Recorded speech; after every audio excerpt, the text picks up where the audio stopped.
Pakistan Peoples party کے مرکزی رہنما صدر آصف علی زرداری کے ترجمان برائے بلوچستان و صوبائی وزیر زراعت میر علی حسن زیری کی ہدایت پر محرم الحرام کے سلسلے میں میونسپل کارپوریشن ہب کی جانب سے صفائی مہم جاری ہے۔ میونسپل کارپوریشن ہب کی جانب سے محرم الحرام کے دوران جلوسوں کی گزرگاہوں پر صفائی ستھرائی کے جامع اور مؤثر انتظامات کیے جا رہے ہیں۔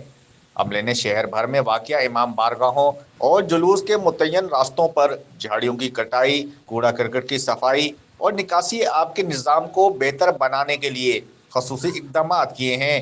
اس کے علاوہ سڑکوں کو صاف ستھرا اور قابل آمد و رفت بنانے کے لیے اضافی عملہ تعینات کیا گیا ہے۔ میونسپل کارپوریشن ہب کے چیئرمین بابو فیض محمد شیخ اور چیف آفیسر نصیب اللہ ترین نے صفائی مہم کے دوران مختلف مقامات کا دورہ کیا اور صفائی کے معیار کا جائزہ لیا۔